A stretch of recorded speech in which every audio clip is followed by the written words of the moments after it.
Fala viajantes, bem-vindos ao Estradas que me levam. Onde a estrada se transforma em cenário para uma profunda reflexão sobre cultura, história e natureza. Este canal é um convite a ver a estrada de uma forma que você nunca imaginou. Neste segmento, o trajeto nos conduz pela BR-116, começando nas proximidades de Registro e avançando em direção a Miracatu, ambas cidades do estado de São Paulo, por 58 quilômetros. Nesta meditação do motorista, buscaremos com os olhos de um antropólogo amador as sutis nuances que constroem a identidade desta região. O que a história, a geologia e a cultura escondem na beira desta rodovia? A fronteira física se cruzará em segundos, mas a mudança mental que ela provoca é profunda. Acompanhe-nos para descobrir os segredos da paisagem e da história que os mapas não revelam. Comente, curta e inscreva-se para continuarmos esta viagem de reflexão.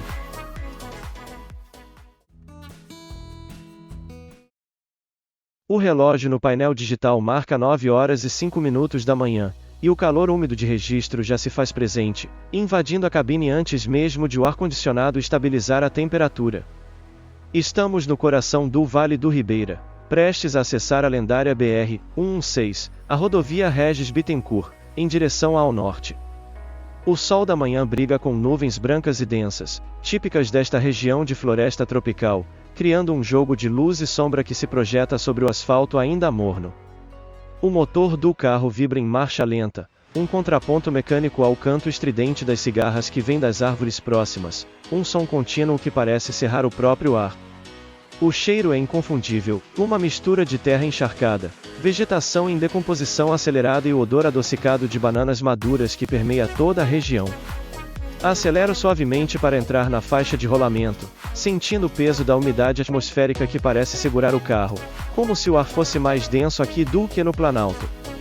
A rodovia se apresenta com suas pistas duplas de asfalto escuro, marcadas pelo tráfego incessante de caminhões pesados que conectam o sul ao sudeste do país.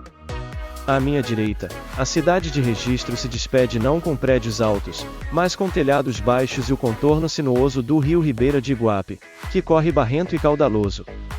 A vegetação lateral é agressiva, uma parede verde de imbaúbas, samambaias açu e trepadeiras que parecem prontas para engolir a estrada se a manutenção falhar por uma semana.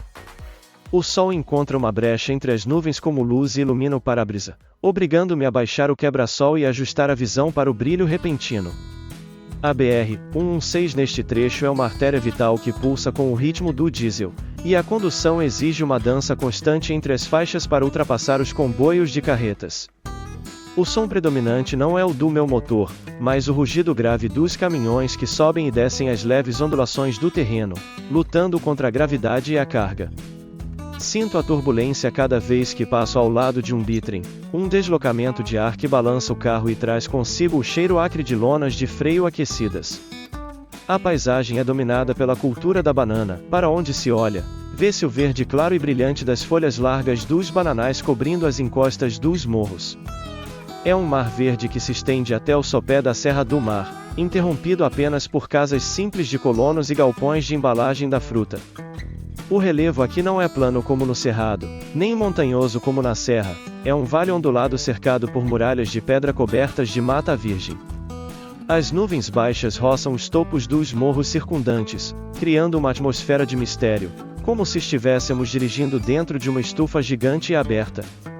A temperatura externa sobe gradativamente, e vejo o asfalto tremular ao longe com a evaporação da umidade noturna, criando miragens de poças d'água que nunca chegam. O som dos pneus no asfalto da Regis é diferente, mais áspero em alguns trechos de concreto antigo, mais suave nos trechos recapeados. Mantenha uma velocidade de cruzeiro segura, respeitando os radares que vigiam a descida e a subida dos vales, sentinelas eletrônicas no meio da selva. Passamos por acessos a cidades menores, como 7 Barras, indicados por placas verdes que quase se camuflam na vegetação exuberante do canteiro central. O comércio de beira de estrada aqui tem uma identidade visual própria, barracas de madeira rústica com cachos de banana pendurados, exibindo o amarelo e o verde como bandeiras. Vejo potes de mel, sacos de farinha de mandioca e artesanato de vime expostos perigosamente perto do acostamento, tentando atrair o olhar do viajante apressado.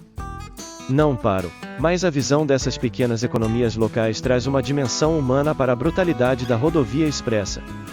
O cheiro de fumaça de lenha de alguma casa próxima se mistura brevemente com o ar-condicionado, um lembrete olfativo da vida rural que persiste ao lado do progresso. O clima continua sua dança indecisa, uma nuvem maior cobre o sol momentaneamente, transformando a luz vibrante em um cinza suave e difuso que descansa os olhos. É o sol entre nuvens prometido pela previsão, um clima que evita o calor torturante mas mantém a luminosidade alta e o mormaço constante. Olho para o céu e vejo urubus planando em círculos nas correntes térmicas, pontos pretos contra o branco e o azul, os lixeiros eficientes da natureza. A Mata Atlântica aqui é densa, impenetrável aos olhos, um emaranhado de biodiversidade que esconde riachos e cachoeiras que apenas se adivinham pelo relevo. A estrada corta esse santuário ecológico com indiferença, uma linha cinza de pragmatismo logístico rasgando a biologia milenar. Aproximamo-nos de um grande posto de serviços, daqueles que funcionam como verdadeiras cidades dormitório para os caminhoneiros que cruzam o país. O pátio está cheio, mesmo sendo manhã, com caminhões coloridos estacionados lado a lado, formando um mosaico de placas de todos os estados brasileiros. Vejo motoristas esticando as pernas, lavando o rosto nas torneiras externas, enquanto o cheiro de café forte e pão na chapa emana da lanchonete envidraçada. As bombas de diesel trabalham sem parar, alimentando os gigantes com o sangue fóssil que move a economia, num ciclo incessante de abastecimento e partida. Sigo em frente, mantendo o foco na pista, enquanto a vida de beira de estrada acontece em seu ritmo próprio e paralelo. A rodovia começa a apresentar curvas mais acentuadas conforme nos aproximamos da região de Miracatu, preparando-se para o desafio geográfico que virá mais à frente, na Serra do Cafezal. As encostas se tornam mais íngremes, e a vegetação parece cair sobre a estrada, criando túneis verdes momentâneos onde a luz do sol mal consegue penetrar. O som do vento muda, tornando-se mais sibilante ao passar pelas frestas das janelas, cortando a aerodinâmica do carro com mais força. Sinto a suspensão trabalhar mais, absorvendo as irregularidades das emendas de pontes que cruzam rios de águas escuras e pedregosas. O rio Juquiá aparece em alguns momentos, largo e sereno, acompanhando o traçado da estrada como um companheiro de viagem silencioso e antigo. A luz do sol volta a incidir com força, refletindo nos metais cromados dos caminhões e criando pontos cegos temporários na visão periférica. O calor agora é visível na forma de ondas de ar quente que distorcem a imagem dos carros que seguem à frente, como se estivessem derretendo. A vegetação de bananais cede lugar, em alguns trechos, a pastos de búfalos, animais negros e robustos que se banham em lagoas de lama, indiferentes ao tráfego. A fauna silvestre é mais tímida, mas é possível ver pássaros de cores vivas cruzando o céu, tiés-sangue ou saíras, borrões vermelhos e azuis contra o verde.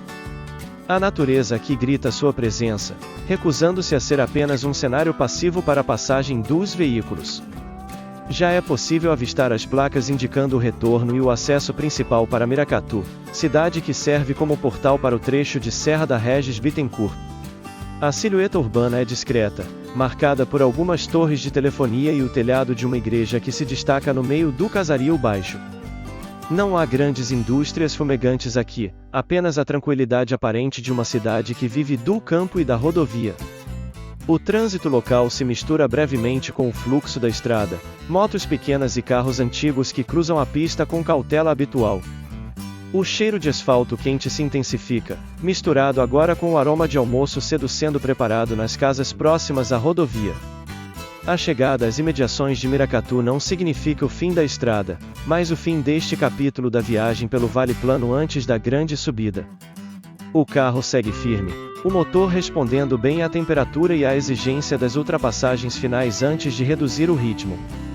O sol continua sua batalha com as nuvens, garantindo que a luminosidade seja constante, mas nunca agressiva demais, um filtro natural perfeito. Encosto-me mais no banco, sentindo o conforto da máquina após quilômetros de tensão e atenção redobrada na pista movimentada. O verde da Mata Atlântica e o amarelo das bananas ficam gravados na retina, a paleta de cores definitiva deste trajeto. A viagem encerra-se com o carro ainda em movimento, deslizando pelo asfalto quente, cercado pela vida pulsante do Vale do Ribeira. Piada sobre o trajeto. Um motorista de caminhão carregado de bananas para num posto perto de Miracatu e o frentista pergunta: "Eita, compadre, tá levando essa carga toda pra onde?" "Pra capital."